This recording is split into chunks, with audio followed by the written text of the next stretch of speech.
Top of the morning to you. Welcome to our special coverage of the Russian invasion of Ukraine. I'm Olumide Macaulay. The headlines.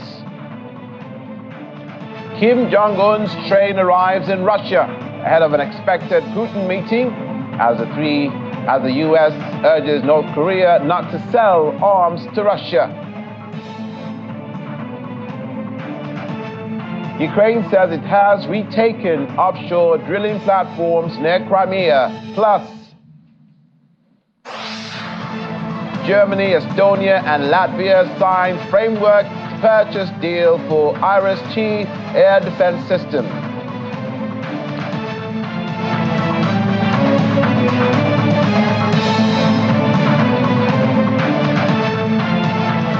All that and more is coming up today, and we begin with North Korea's leader, Kim Jong-un, who is now in Russia ahead of the expected and closely watched meeting with his Russian counterpart, Vladimir Putin.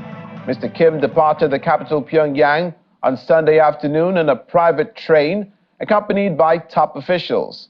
North Korea state media, KCNA, confirmed Tuesday morning local time that the train was traveling north through Primorsky Krai in Russia's Far East region. Bilateral relations will be a priority for the talks, and a formal dinner is planned in honor of Mr. Kim's arrival, according to the Kremlin spokesperson Dmitry Peskov. Meanwhile, the U.S. government says that such a meeting could take place as part of Russia's efforts to find new suppliers for weapons to use in its war against Ukraine. The White House is urging North Korea not to sell arms to Russia for use in the Ukraine war. The two leaders met for the first time in April 2019 in the far eastern city of Vladivostok. Mr. Putin reportedly arrived in Vladivostok on Monday to attend the Eastern Economic Forum. Meanwhile, the Russian President Vladimir Putin is confirming that relations between Moscow and Beijing have reached an unprecedented historical level, according to Russian state media agency TASS and the RIA. Mr. Putin, who was meeting with China's Vice Premier Zhang Guoqing on the sidelines of the Eastern Economic Forum, said he and the Chinese President Xi Jinping have friendly personal and business relations. He also commended the very high level of economic and political cooperation between Moscow and Beijing.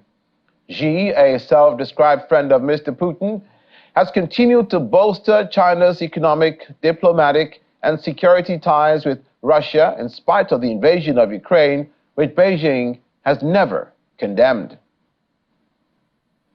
Ukraine's military intelligence is claiming that its forces have regained control of several gas and oil offshore drilling platforms close to Crimea from Russia. It said on the Telegram messaging app that Kiev's forces had retaken the drilling platforms known as the Boyko Towers in a unique operation. It also published a video of an operation where there was a clash between Ukrainian special forces on boats and a Russian fighter jet, which was damaged and forced to retreat. The statement said the platforms had been occupied since 2015 by Russia, which seized and annexed Crimea in 2014 and had been used by Moscow for military purposes since the start of Russia's full-scale invasion of Ukraine in February 2022. Ukrainian President Volodymyr Zelensky welcomed the German Foreign Minister Annalena Baerbock to Kyiv yesterday, expressing his gratitude for military and financial assistance given by Germany. On her fourth visit to Ukraine since Russia's invasion over 18 months ago, Baerbock says Germany will provide an additional 20 million euros in humanitarian aid, bringing the amount provided by Berlin to 380 million euros this year. First of all, for your huge package, military package supporting us on the battlefield and our budget. Thank you very much. Our appreciation for your defense support and the long package for a long time, 8.8 billion euro. Thank you very much. Thanks, Chancellor. From me, please, best regards to him and to his team, all the team, and of course, to your people. I remember my visit to Germany. It was very successful. Thank you so much. We've had feeling of the people's support, of the support of society. Thank you so much. My appreciation. Yeah, thanks for having me. We had already a good discussion with one ministry, and especially the visit to the electricity side was of high importance for us. I understood there how much more support for these kind of long-term protective measures you need, but also underlining the situation of the deported children is something to spread also more, not only via Germany, but also to the world. So thank you for all the support from all the different ministries for my visit again. Ukrainian President Volodymyr Zelensky speaking earlier. Now he is urging Ukrainians to keep their focus squarely on the war efforts 18 months into Russia's invasion, an indication that authorities in Kyiv are steeling themselves for a long campaign. Mr. Zelensky has long called for greater focus on the war effort and pledged to intensify a crackdown on corruption as part of Ukraine's bid to join the EU. The campaign prompted the dismissal of Ukraine's defense minister last week and has also seen the detention of a business magnate who was once Mr. Zelensky's mentor on fraud charges. But appeals by Zelensky and his lieutenants are now more strident as Ukraine's military presses its steady but relatively slow counteroffensive in Russian-occupied areas. Germany, Estonia and Latvia have signed a framework purchase deal for the IRIS-T air defense system. This deal makes Germany the biggest defense partner for Estonia. The contract was signed on the premises of the Diehl Defense, a German arms maker which aims to significantly ramp up the production of its IRIS air defense system to satisfy growing demand due to Russia's war on Ukraine. In 2025, the privately owned company plans to build at least 8 systems, up from 3 to 4 systems this year, according to the chief program officer of the company. Germany so far has supplied 2 IRIS-T units to Ukraine and has pledged to supply another 6 IRIS-T units to Kyiv. It's expecting to take delivery of the first of 6 systems for its own air force in October 2024. We are more than happy to say officially now that Germany actually is now the biggest defense industry partner or defense partner for Estonia. It was USA. With this deal, Germany is the number 1. Latvia is currently allocating 2.3% of GDP to defense spending, and we have plans to increase our defense budget to 3% of GDP, I hope, the next year. And therefore, we are able to make this procurement, which will be Latvia's largest military purchase since we regained our independence.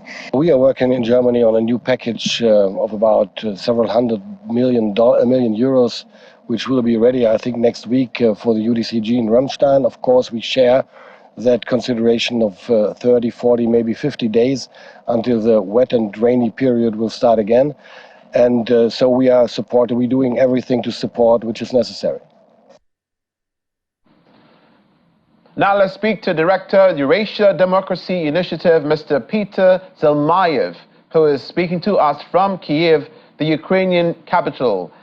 Mr. Zelmayev, Доброго ранку, Laskavo prosimo. Дякую, thank you so much. Good morning. Good morning. I also understand that you're host, a Ukrainian-American TV host. Yes, I'm originally from Eastern Ukraine. I lived in the U.S. I'm a U.S. citizen, but have moved and have been in Ukraine over the last 6 years, where I host an international weekly program. That's great. I mean, some of my questions will be right up your alley when we turn to the U.S. influence on the conflict. But let's begin with the Kim Jong-un visit to Russia. What's right or wrong with this picture? Because this is coming on the heels not so long ago of Sergei Shoigu, the defense minister's visit to North Korea. Why did he have to be here in person? Well, when you ask me what's wrong with it, I would probably start with what's wrong with the Russian military effort in Ukraine. And mind you, a year and a half ago, Russia walked into Ukraine expecting its capital, where I am right now, Kiev, to fall within days of its entrance. People to greet Russian soldiers with flowers as liberators, and probably up to a month. That's what I think the Russian generals were counting on Ukraine, the entire country of Ukraine, to fall within 1 month. World's second largest army. Now, 17 months into the, what is it now? 18 months into the war effort, Russia is not only not contemplating capturing Kiev anymore, it's struggling to hold on to those territories it has captured, and it's really been bleeding ammunitions at a staggering rate, both sides actually, but Ukraine has the advantage of a coalition of 40 plus countries who have supported it. Russia is not as isolated as we wish to be, but is still struggling to replenish its supplies. And amazingly, it went to its former client, North Korea, which used to be a client of the Soviet Union and used to purchase its weapons and get them even for free from the Soviet Union. Now it's reversed. Now Russia is going to North Korea to get some of those artillery shells, etc. Some of them may not be functioning. Some of them may have been stored there for years and years. It's an open question how effective they are, but it also shows you how desperate Vladimir Putin has been. He has banked everything on this war, and for him, in his mind, as long as war continues, he will be safe in power. He cannot afford to stop this war. That's been my position. And, I also suspect that, North Korea may have received Beijing's blessing, because that is North Korea's major backer. And if that is the case, well, this is obviously of concern to us here in Ukraine. Now, Washington has been criticizing this visit, all but screaming blue murder prior to the visit. Now that it's happening, and they're saying that they will apply stricter sanctions and possibly ramp up more sanctions against North Korea if it ends up supplying weapons to Russia. Those on the other side say the United States has no moral high ground to do that. Well, I think it's not just about the United States, which would or would not have the moral high ground to do that. It's about maintaining the world order and the main security principle that our world is based on. You just don't march into a country just because it's weaker and is sitting right next to you and is, rich in resources, etc., and just take it over. We learned that lesson with Saddam Hussein's attempt to capture and destroy the country of Kuwait. And we're back to that same predicament. So this is not about the United States necessarily going head to head with these actors. It's the entire Western community. I mean, I'm pretty sure the United Union will, if that happens, will follow suit and join those sanctions if North Korea decides to give Russia those weapons. But the question is obviously the effectiveness of these sanctions. I mean, what other sanctions are there that have not already been used against either Russia or North Korea? I am skeptical as to their efficiency. I think the major power broker here, once again, is Beijing. So far, China has stayed away from giving Russia full-fledged military support of its military effort. But if North Korea goes ahead with this deal, I suspect that this may be a covert way for China to start stepping up its assistance. And in that case, this will be very worrying. But once again, I think when we talk about sanctions against Russia and North Korea, I do not believe that they will dissuade them from this deal.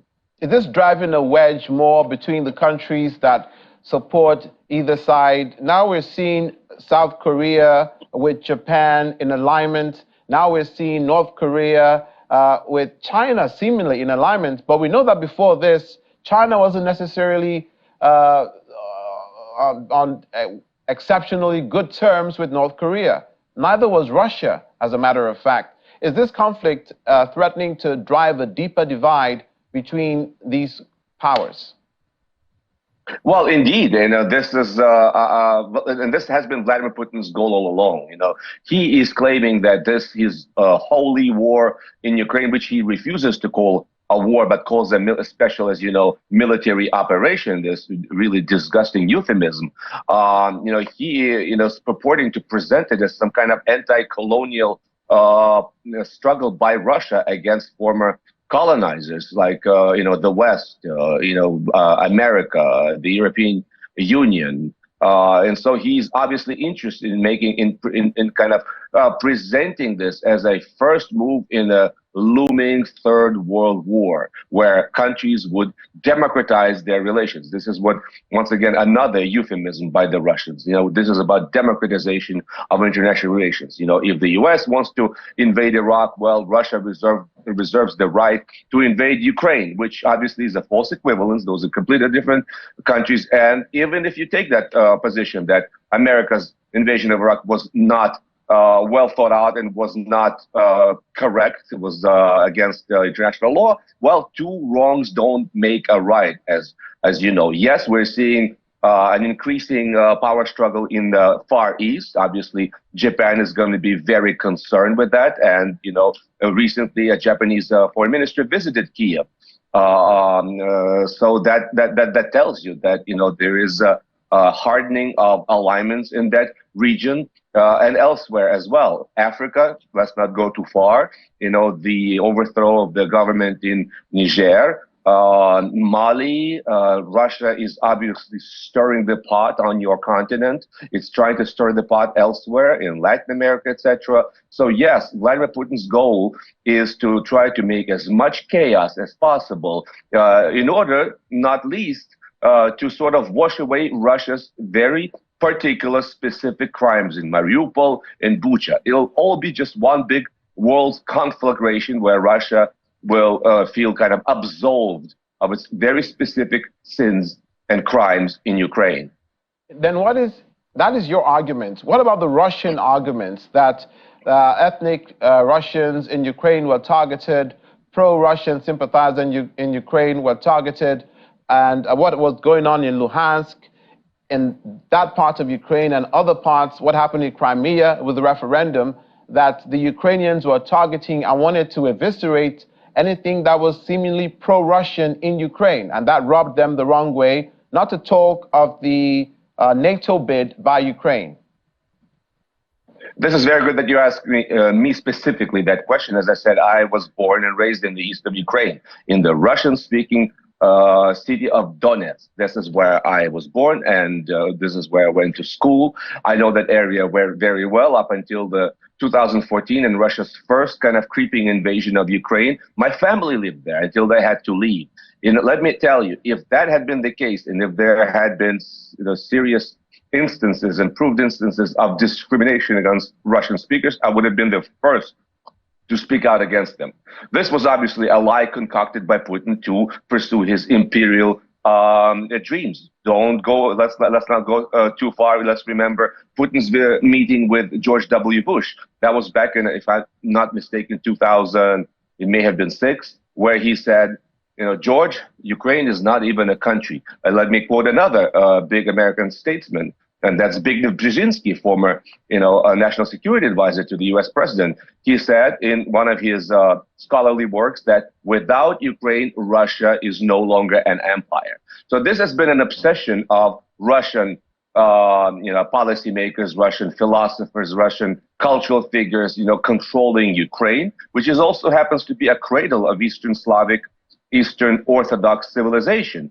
And so the ends to Vladimir Putin justify the means. All this rhetoric around NATO expansion, trying to prevent it to Ukraine, around the discrimination of Russian speakers in Eastern Ukraine, was an absolute lie concocted by Putin's political hacks in the Kremlin. Let me tell you once again, as someone from Donetsk, that none of these instances have ever been corroborated. A naked war of imperial conquest.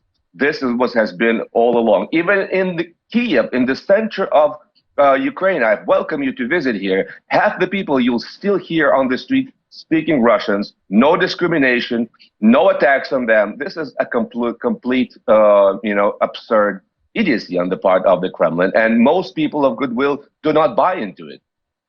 What's your impression now, therefore, of the state of the counteroffensive? We understand that the coming winter might make things a bit more difficult. The counteroffensive is progressing slowly, but I think the key word here is progressing. Russians are still in retreat, and Ukrainians are still on the offensive. You have to understand that the Western countries have been providing these weapons not in the right quantities and pretty slow. If they had done this earlier, more decisively, we would not be where we are right now, allowing Russians to have entrenched their position over the last several months. Ukraine does not have an advantage in the air, in the skies, far from it. And it's kind of fighting this war in a handicapped fashion. The handicap being the West will give its weapons, but only those that can reach within its borders, and Ukraine is not allowed to go after military targets on Russia's territory. This is the way Ukraine is fighting, with one hand sort of tied behind its back. That's ridiculous, but that's our reality. Hopefully, America will make a decision to give us long-range missiles, such as ATACMS missiles. We're still waiting for it. No final confirmation, but it's proceeding. This effort is proceeding at a huge cost to both sides. And Peter, you can't talk about the counteroffensive without the allied support of Germany and the United States. You alluded to the United States just now. I asked this question yesterday of our guests, and I'll ask it of you as well. Are you beginning to see an undercurrent of disapproval of the way the United States government is handling their support for Ukraine because of the domestic issues that they have in their own country? Yeah, if you're asking me about the domestic disapproval, meaning on the part of Americans, yes. And I'm as a Ukrainian American can comment on that as well. Obviously, that's coming largely from the Republican side, and not just the Republican side of the aisle, but the Trumpist brand of the Republican side of the aisle. These are still a minority, but they are an increasingly loud minority, amplified by Russian or overt or covert agents of influence, and the likes of Tucker Carlson, we probably know, the former host of Fox News. Elon Musk has sort of chimed in with his, new huge platform, Twitter, and that's also been amplifying all sorts of conspiracy theories, etc., creating informational chaos. Because this is where Russia really thrives. It's not trying to convey the world of the rightness of its actions, with the very few exceptions of maybe Syria, North Korea, Venezuela, and a smattering of other, like Eritrea and other client states. Not even those countries that kind of lukewarm friends of Russia, China, India, Brazil, they still have never outrightly supported Russia's actions. And Russia's goal is not that. It wants to create chaos. It wants to, make people lose faith in, lofty ideas of democracy, human rights, etc. Just to give you an example of this fire in Hawaii, you remember the big fire in Hawaii? Well, yeah. Russians have been at pains to try to use their networks on social media to convince Americans that they have to be fighting fires in Hawaii and not supporting Ukraine, which is also a kind of a false equivalence. The support of Ukraine has cost America only 5% of its military budget, and as many political science and military experts have recently argued, this is a very good deal for America to try to successfully vanquish what's really turned to be a military and political competitor, Russia, that has challenged the world order. So Ukrainians are actually, carrying out this dirty task to weaken Russia, and at a very decent cost to the Americans. Yes, there is a slackening of the support, but I think the consensus still holds. We don't know what's going to happen in the elections in 2024. If Trump wins, then all bets are off. But until then, I think Americans will continue supporting Ukraine, and the $24 billion package of aid that Biden announced will likely, maybe with some modifications, but will be passed. But does it help the Democrat cause or the Biden cause in support for Ukraine when you do things like not appearing at ground zero for 9/11 yesterday, and you're in Alaska when you're in the country, and you were in India, in New Delhi, just the day before? When you don't show up in East Palestine These are some of the arguments that you mentioned from some of those media personalities, including Elon Musk. You don't show up in East Palestine. It takes a very good while for you to show up in Maui for the Hawaii fires. And then at the same time, you're trumping up a lot of support for Ukraine, making people think that you're not putting their country first and you're putting Ukraine first. Do you not have a responsibility to make sure that people know that that's not the case? Well, that's been our argument all along. You know, obviously Ukraine is appreciative of all the help it can get, it receives. But you have to understand that this struggle is obviously way beyond Ukraine. And I would argue that, well, yes, the fires in Hawaii, that's part of a very troubling trend of climate changes that has to be addressed. That's, I think, the overarching issue. But as far as a geopolitical struggle, I think what's happening in Ukraine is the most geopolitical struggle of our generation that's happening now, and it's affecting everyone. It's affecting the way you are living in Africa, Sahel countries. You know, obviously, Vladimir Putin's, if Vladimir Putin is allowed to have victory in Ukraine, then all bets are off as to the resilience of liberal democratic projects anywhere. It opens a whole Pandora's box. It leads to China taking up, action against Taiwan, etc. Yes, this may be speculative. You know, we don't know exactly what happens if something happens, but there's a reasonable, I think, argument to be made that so much hinges on the outcome of Ukraine, and I would just say that it supersedes even some of these local issues that happen in the U.S. Russia is precisely engaged in efforts to make Russia, to help America turn isolationist, and act as a spoiler in a whole series of elections that are happening right now in Europe, such as in Slovakia, for example. Russia wants Western countries disunited so it can pick them up, pick them off, and pick them apart one by one individually. And this is not the moment to relax. The West, having supported Ukraine this much and this far, to just walk away would be tantamount to a capitulation. And let me tell you, if you hear these voices of reason that say, well, it's time to be negotiating with Russia, well, did you ask yourself a question? Is Russia willing to negotiate? I haven't heard anything to that effect. I would suggest that you go to the Telegram channel of the former president of Russia, Mr. Medvedev, Dmitry Medvedev, and the rhetoric you see there, annihilationist rhetoric that claims that Ukraine is not a state, it should be destroyed. It's increasingly reminding me of this Thousand Hills radio in Rwanda, which caused the greatest genocide in our generation. That's exactly the rhetoric now that is coming from Russian officials. Mr. Medvedev is a very hardline Russian, and I don't think anyone is taking him seriously on the international scene as far as mediation or end of this war is concerned. And your president, Vladimir Zelensky, has framed this war and victory for Ukraine as victory for freedom. And we hope that freedom is victorious at the end of the day. Thank you so much for coming on the program this morning. Thank you for being with us. Mr. Peter Zalmayev, Director, Eurasia Democracy Initiative, who joined us from out of Ukraine. Welcome to the sophomore stretch of today's coverage of Russian invasion of Ukraine. The United Nations Rights Chief is blaming Russia for higher food prices, especially in the Horn of Africa. The UN says Russia's exit from the Black Sea grain deal, as well as its attack on agricultural facilities, have sent prices skyrocketing, taking the right to food far out of reach of many people. Russia quit the UN-brokered grain deal aimed at easing a global food crisis in July.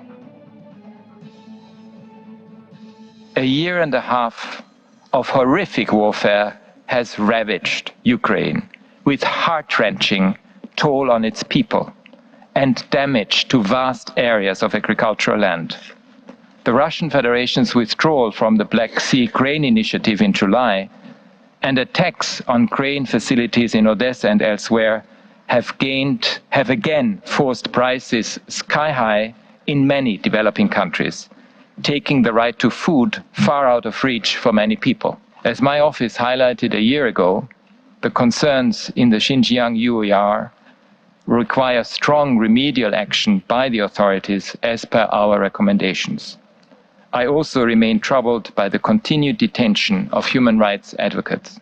I'm shocked by the nonchalance that becomes apparent in the face of more than 2,300 people reported dead or missing in the Mediterranean this year, including the loss of more than 600 lives in a single shipwreck off Greece in June.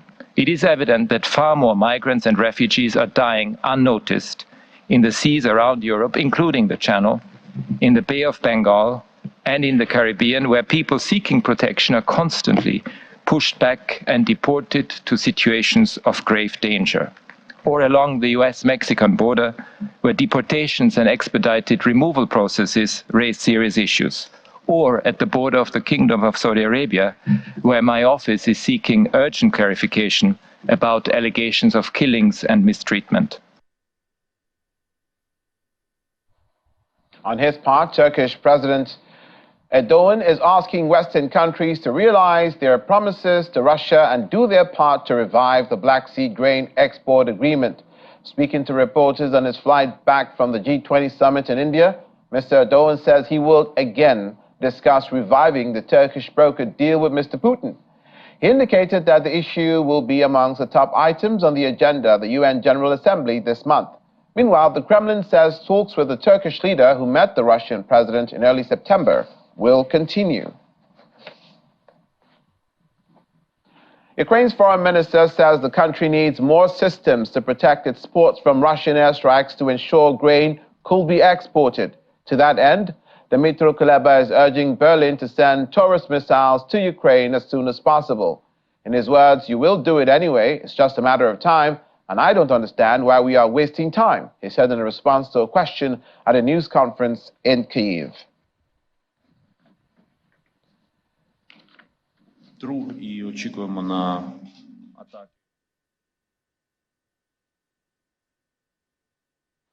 We now bring in National Security Risk Strategist and former British police officer, Mr. Vince Nyekuru, who speaks to us virtually from Anambra State in the eastern region of the country. Good morning and welcome to the program. Good morning, Olumide. How are you today? Good morning, Nigerians. It's good to see you. I'm thinking that what part of do honor your promise to us, that is Russia speaking to the nations concerning the Black Sea grain deal, and we'll honor our promise to you, that they don't understand, because the Turkish president is still talking about reviving the Black Sea grain deal, talking about bringing it up again at the next summit, but he's just been to see President Putin, and that was obviously one of the main issues he talked about, and still there's no revival of the deal. It seems that revival of that deal depends on whether Russian goods and Russian products have the same sort of passage and all the attendant facilities that they've asked for the deal to continue. It's very straightforward. It's not complicated. It's not confusing. There is no conspiracy theories. There was a deal, and the deal was we will allow the grains to be exported from the port of Odessa onto other countries of the world. And the Russian dairy products, Russian agricultural products should also be allowed to be exported out of Russia to any other part of the world that needs it, be it in the EU, be it in Africa, be it in the Americas or in Asia. However, at a point, there was a fist twisting. At a point, there were issues that denied Russian agricultural products from having a free gateway out of Russia into the countries that are willing to pay billions of dollars for these agricultural products. So I think the bottom line is for everybody to come back to the dialogue table, to renegotiate, to have an understanding that as the grains from Ukraine are allowed to go out of Ukraine to countries that are willing to pay for the prices, so Russian products should also be allowed to go out of Russia to countries that are willing to pay for them. I think it's just being fair and equitable and justice. It's just due diligence. But when people try to work for their nations to finger twist, to arms twist, and Russia is saying no, I think it's very straightforward. It's just like day and night. It's very clear. Now, so what do you think, therefore, that these nations should do? Because obviously this Black Sea grain deal is not going to be back on stream anytime soon, and the alternatives are few and far between. It seems that some countries, especially African countries, have to start looking at food sufficiency rather than food dependency. Yes, 100% supported. I was actually very happy yesterday when I heard of a loan being generated by the current Nigerian President, President Ahmed Tinubu. And that loan was purely focused on the issue of developing our own grains, how to cultivate our own grains in Nigeria. So I don't even understand why African countries have to wait for grains to be exported from Russia or from Ukraine to Africa. We have fertile soils. We have wonderful climate. We have topographies across Africa. There are winter, there is any kind of tropics that we need in Africa. So I think African leaders, African ministers of agriculture should look inward, but think outside the box on how to grow our own grains, our own wheat, our own millet. There are so many alternatives. So I think in 2023, we should not be relying on grains or wheat from Ukraine. We have our own, and we should cultivate in our own and not wait for Russia, not wait for Ukraine, not wait for any other country to give us peanuts on our table when we can grow and even export our own product to them to buy from us, because we have the best climate across the world. Indeed. For a man who has been ostracized by many of the world leaders and many countries for his position diplomatically, I speak of Kim Jong-un's and North Korea, this meeting with the Russian President Vladimir Putin puts him sort of on an island of relevancy all of a sudden. The man that many did not want to see is now on the global stage with President Putin. So it seems it'll serve some purpose for him. But as far as that is concerned, can you give us your opinion? See, I do not understand why people don't want to see the North Korean president. He has never harmed me as a person. It's in the records, he never harmed Africa. He has never harmed Nigeria. So why would Africans or Nigerians or anyone have a feeling that nobody wants to hear from the North Korean president? He has never hurt a fly, at least not around our lives or in our continent or in our country. So to the best of my knowledge, he is fair enough to communicate with other leaders across the world. It is fair enough for him to interact with people freely. We should not allow our mindset to be blocked by certain narratives that makes an innocent man to be a demon or a devil in the eyes of some. He never hurt me. And also look at the narratives about the private train that he is traveling all the way from North Korea to Russia. My brother, Nigerians, listen to this. A country like North Korea has the railways to travel from North Korea all the way to Russia.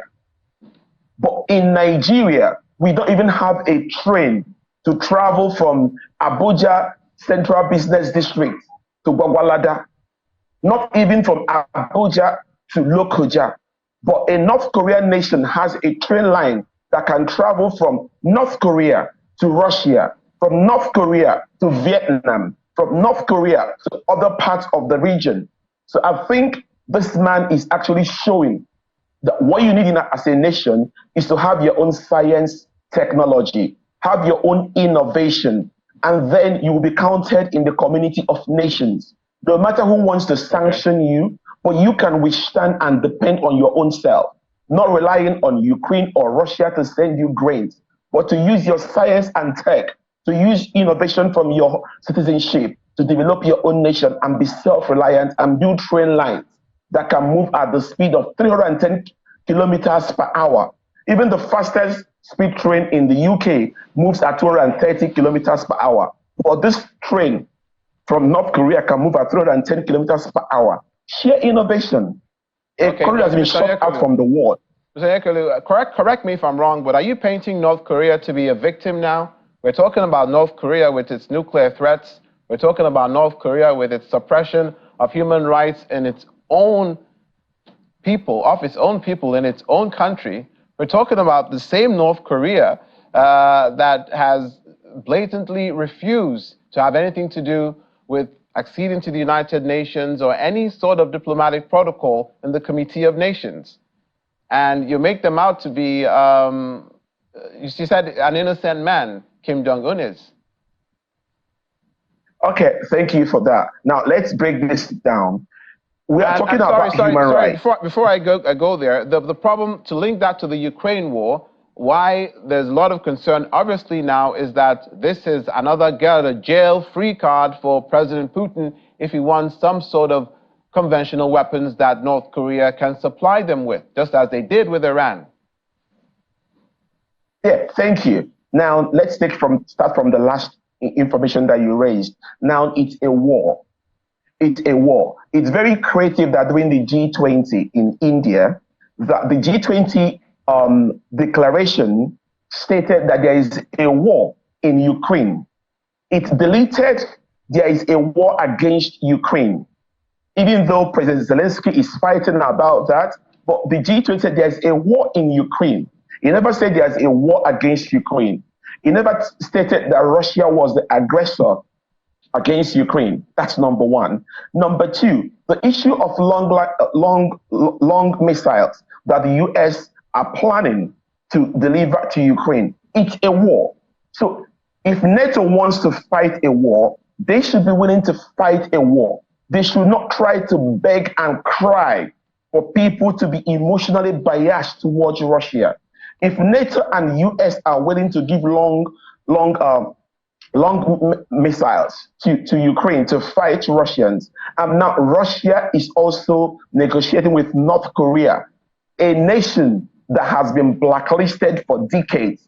For Russia to be going to North Korea is asking Nigerians, why can't we develop our own missiles, our own long-range missiles? So if NATO wants to fight the kind of war they fought against Libya, where they shut down the airspace of Libya down and said that nobody can help Libya, when they send rookie pilots to go and drop all sorts of bombs in Libya, in Syria, in Yemen, in Sudan, in Somalia, but it's no longer the same way. If you want to fight a war, negotiate with your own partners, supply any kind of long-range missiles you want to supply to the enemies, and Russia can supply to their own enemies. It's fair play.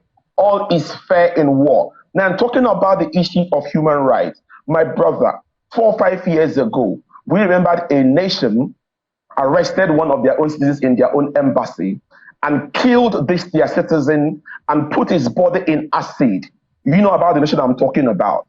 The whole world blew about how can you arrest a man that came to an embassy of a nation in Turkey, arrested him, killed him there, diluted his body in acid. The same way Patrice Mwamba's body was diluted in acid. And today, nobody has been held liable. So if we're talking about human rights, we know about nations that is forcing me to believe in gay rights. We know about nations that are denying Uganda of the right to get loan from IMF and the World Bank. So if we're talking about human rights, yes, North Korea has issues to answer about human rights. The same way China has issues to answer about human rights. The same way Russia has issues. The same way Saudi Arabia has issues to answer. The same way the US has issues to answer about human rights. Even my dear own country, Nigeria. So human rights abuse is across the whole world. We should not only copy and paste about a man from North Korea, because most countries of the world are abusing the powers that be. Well, we'll leave it there. Well, we can't compare, though, by any stretch of the imagination, human rights records in North Korea to other countries where there are cases of human rights infringement. Yes, Yes, says, brother. We'll leave it there. Yes, We'll leave it there. And we thank you for your contribution this morning, Mr. Vincent Yekrelu, National Security Risk Strategist and former British police officer who joined us from Anambra State. Thank you for being with us. Thanks for having me. Good morning. When we return, volunteer doctors help people in Zaporizhzhia region, frontline town. Details in a moment. Please stay with us.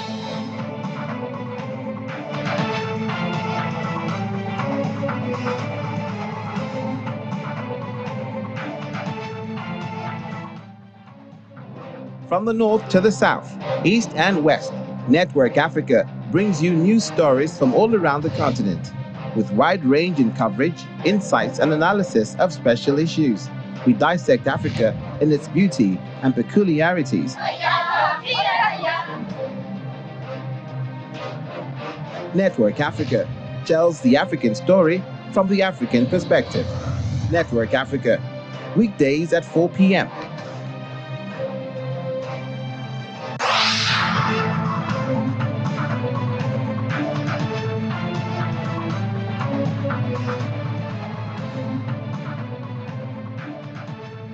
Welcome to the final stretch of the program. Russia has called on the European Union's ban on Russians bringing their cars and some personal goods into the bloc as racist. As part of its sanctions imposed on Russia over the Ukraine war, the European Commission says Russians were temporarily barred from bringing some personal goods or vehicles into the 27-nation EU. Former Russian President Dmitry Medvedev called the EU's actions spitting in the face of all Russians, saying they were being treated as half animals with bad heredity. And joining us is Laddie Williams, Channels Television business correspondent, to bring us up to speed with the events taking place in the world of business that have to do with the war in Ukraine. Right. I smiled a bit because Mr. Medvedev speaks, he has very colorful language. He goes straight to the point. He says what's on his mind. Exactly. And he was complaining of the ban on Russian vehicles in certain European countries, obviously part of the sanctions to hit Russia where it hurts. Yeah, sanctions definitely. Good morning, Laddie. Good morning. Wheat prices recover from a month, 3.5 month low. Yeah, so wheat prices have been dropping for about 3 months now, but today we're seeing an uptick in price. Did trade about $5.86 for half a bushel, about 0.32% rise for the WV1 on the CBOT this morning. So at the end of the day, we're seeing wheat prices subdued at this point because we're seeing a lot of cheap wheat coming from Russia. From last month, we saw that Russia did get about $240 per metric ton. That's what it costs to get Russian wheat last month, but that has come down from about 245 2 months earlier. So we're seeing Russian wheat, cheap Russian wheat flooding the market. We're also seeing cheap grains coming from South America to also, bringing down prices of grains right now, and which is, a good sign. We'll take that because at the end of the day, with the Black Sea grain deal offer now, we're expecting prices will skyrocket at this point. The prices have remained subdued due to oversupply to the global markets at this point. This recovery, is it expected to last? It doesn't seem like it's going to last because at the end of the day, we still have oversupply of grains in the global market. So traders are expecting these prices remain subdued for now, hopefully, barring any unexpected interruptions to supply at this point. But right now, supply is great, so we're seeing prices still low. So let's talk oil. Brent crude holds above $90 a barrel. Yeah, still holding. Yeah, thanks to the cuts from Russia and Saudi Arabia recently. Both cuts, I think, amount to about 1.3 million barrels per day. So that's, helped keeping oil prices up. That's Brent and WTI. But we're seeing investors now, they're switching their gaze to macroeconomic data we're expecting this week. We're seeing US CPI data that's coming out tomorrow. So whatever comes, if the numbers are within expectations, then we might see a pause for rate hikes in the US and in Europe. So traders looking out for that. If this CPI data comes in hotter than expected, then forward guidance would be they might actually raise rates again, and definitely that's a bad one for oil oil prices if the US and Europe keep raising rates. So we're all looking out for that data coming out tomorrow. All eyes on the US at this point. Indeed. And all eyes shall be on Business Morning after this program. Exactly. Where all Laddie Williams will be holding sway. Exactly. Laddie, thanks. Thank you.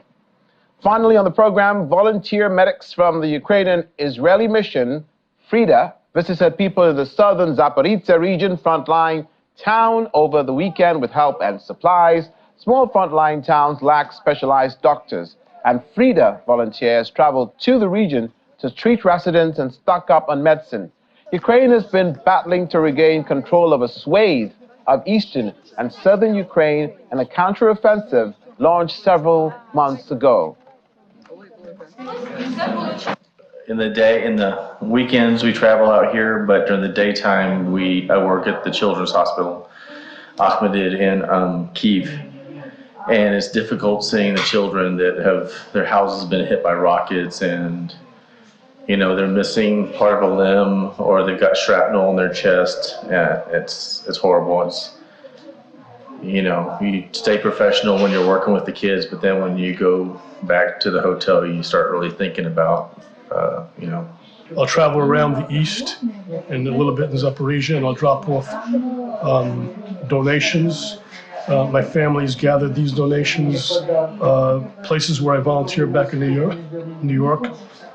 Ambulance corps over there have also gathered donations, and I've dropped them off at different places in the east here in Donetsk and in Zaporizhzhia and in Kharkiv as well. And that's where we leave it for today's coverage of Russian invasion of Ukraine. I'm Olumide Macaulay. Thank you for watching. Have a good day.